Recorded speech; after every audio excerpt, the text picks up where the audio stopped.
పూరా లోకల్. నమస్తే, welcome to పూరా లోకల్. ప్రస్తుతం మనం తెలంగాణ రాష్ట్ర బీజేపీ రాష్ట్ర ప్రధాన కార్యాలయంలో ఆదిలాబాద్ ఎమ్మెల్యే పాయల్ శంకర్ తోటి ఉన్నాము. మీరేమో గ్రామాల్లో వస్తున్న అభివృద్ధి, జిల్లాలో జరుగుతున్న అభివృద్ధి అంతా కేంద్రంతో వచ్చే లక్షల కోట్ల నిధుల వల్లనే అని చెప్తున్నారు. కానీ ఆ యొక్క విషయాలు గ్రామాల్లో ప్రజల వరకు చేరలేకపోతున్నాయని మీ రాష్ట్ర అధ్యక్షుడు కిషన్ రెడ్డి ప్రెస్ మీట్లో చెప్పడం జరిగింది. ఎందుకు అంటే ప్రజల్లోకి ఎందుకు తీసుకెళ్ళలేకపోతున్నారు గ్రామాలలో బీజేపీ పార్టీ తరఫు నుంచి? ఇప్పుడు ఈ సోషల్ మీడియా వచ్చిన తర్వాత మంచి చేసినా చెడు చేసినా ప్రతి క్షణాలలో ప్రజలకు తెలిసిపోతున్నది. ఈరోజు భారతీయ జనతా పార్టీ కేంద్ర ప్రభుత్వం ఈ తెలంగాణ రాష్ట్రానికి ఇంత గొప్పగా సహకరిస్తున్నది కాబట్టి, అభివృద్ధి విషయంలో ఇన్ని లక్షల కోట్ల రూపాయలు ఇచ్చింది కాబట్టి, మొన్న జరిగినటువంటి పార్లమెంట్ ఎన్నికల్లో సగం సీట్లు పార్లమెంట్ స్థానాలు భారతీయ జనతా పార్టీ గెలిచింది. అంటే మోడీ హవా వల్లనే అభ్యర్థులందరూ గెలిచారు, ఇక్కడ స్థానికంగా ఎవరికి అంత అది లేదు అని వార్తలు కూడా అన్నారు. అభివృద్ధి చేస్తేనే హవా వచ్చింది కదా, అభివృద్ధి చేస్తేనే హవా వచ్చింది, హవా ద్వారానే సీట్లు వచ్చినాయి. ఏదైనా కేంద్ర ప్రభుత్వ పనితీరే కదా. కేంద్ర ప్రభుత్వ పనితీరు దేని బెంచ్ మార్క్ అవుతుంది? ఇక్కడ కేటాయించిన నిధులు జరుగుతున్న అభివృద్ధి కార్యక్రమాలను చూసే కదా ప్రజలు. అందుకు మొన్న జరిగినటువంటి పార్లమెంట్ ఎన్నికల్లో 8 సీట్లు ఏదో మామూలుగా వచ్చినటువంటి కావు.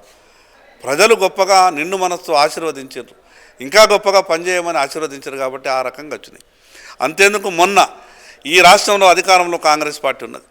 3 ఎమ్మెల్సీ ఎన్నికలు వస్తే దాంట్లో 2 ఎమ్మెల్సీలు భారతీయ జనతా పార్టీ అభ్యర్థులు భారీ మెజార్టీతో గెలిచారు. బీఆర్ఎస్ పార్టీ నిల్చోలేదు పోటీలో, అందుకే బీజేపీ గెలుపు సులువైంది. బీఆర్ఎస్ పార్టీ నిల్చోక కాంగ్రెస్ పార్టీకి మద్దతు ఇచ్చే ప్రయత్నం చేసింది. బీజేపీ పార్టీకే మద్దతు ఇచ్చిందని కాంగ్రెస్ పార్టీకి మద్దతు ఇచ్చే ప్రయత్నం చేసింది బీఆర్ఎస్ పార్టీ.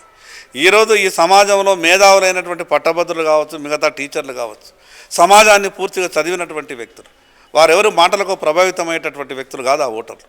వాళ్ళంతా గొప్పగా ఆ విజయాన్ని భారతీయ జనతా పార్టీకి ఇచ్చిందంటే నరేంద్ర మోడీ గారు కేంద్ర ప్రభుత్వం తెలంగాణకు ఎంత గొప్పగా సహకరిస్తున్నారో ఆ గెలుపును బట్టి అర్థం చేసుకోవాలి. గ్రామ స్థాయిలోకి ఎందుకు తీసుకెళ్ళిపోతున్నారు, ప్రచారం చేయలేకపోతున్నారు గ్రామ స్థాయిలో అనే వార్తలు వస్తున్నాయి. అంటే ఇంత మంచి పనులు చేస్తున్న బీజేపీ పార్టీ గ్రామ స్థాయిలో ప్రచారం జరుగుతున్నది.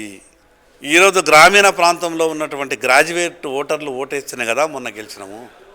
ప్రచారం జరుగుతున్నది, ఇంకా చేయాల్సిన అవసరం ఉంది, తప్పకుండా చేస్తాం. 11 ఏళ్ళు సుపరిపాలన అన్నారు, కానీ రాహుల్ గాంధీ ఏంటంటే పేదలు పేదలుగానే ఉన్నారు, పెద్దవాళ్ళు పెద్దవాళ్ళుగానే ఉన్నారు, అందుకే మేము సంవిధానం అనే కార్యక్రమంతో ముందుకెళ్తున్నాము, సుపరిపాలన జరగలేదు భారతదేశంలో, ప్రతి జిల్లాకి ప్రతి రాష్ట్రానికి వెళ్ళబోతున్నామని చెప్తున్నారు.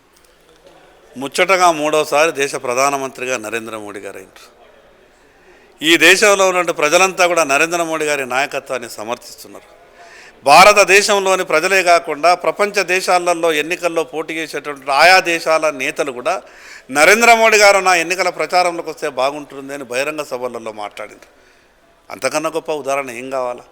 దేశ ప్రధానమంత్రిగా నరేంద్ర మోడీ గారు ఎక్కడో ఉన్నటువంటి ఈ దేశ ఆర్థిక వ్యవస్థను 11వ స్థానంలో ఉన్నటువంటి ఆర్థిక వ్యవస్థను 4వ స్థానంకు తీసుకొచ్చింది.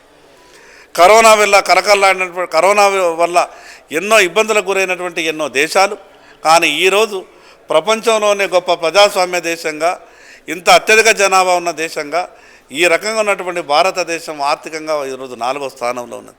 రేపో మాపో 3వ స్థానాన్ని ఆక్రమించబోతూ ఉన్నది. మరి ఇన్ని బెంచ్ మార్కులు చూసినటువంటి రాహుల్ గాంధీకి ఇవి ఏమీ కనిపించక ఇక ఆయన ఏదేదో మాట్లాడితే ఎవరు కూడా నమ్మేటటువంటి పరిస్థితి. ట్రంప్కి నరేంద్ర మోడీ సరెండర్ అయ్యాడని కూడా అన్నారు. అంటే ఆపరేషన్ సింధూర్ విషయం అమెరికాలో జరిగినటువంటి ఎన్నికల ప్రచారంలో మోడీ గారు గొప్ప నాయకుడు, మోడీ గారు వస్తే బాగుంటుందని ట్రంపే మాట్లాడారు. ఆయన గెలవడానికి మోడీ గారు కావాలనుకున్నప్పుడు ఈ దేశ భద్రత విషయంలో నరేంద్ర మోడీ గారు ఎవరి జోక్యాన్ని సహించరు. దాంట్లో ఒక నీతి ఉంటుంది. కావాల్సిన టార్గెట్ని రీచ్ అయినాం.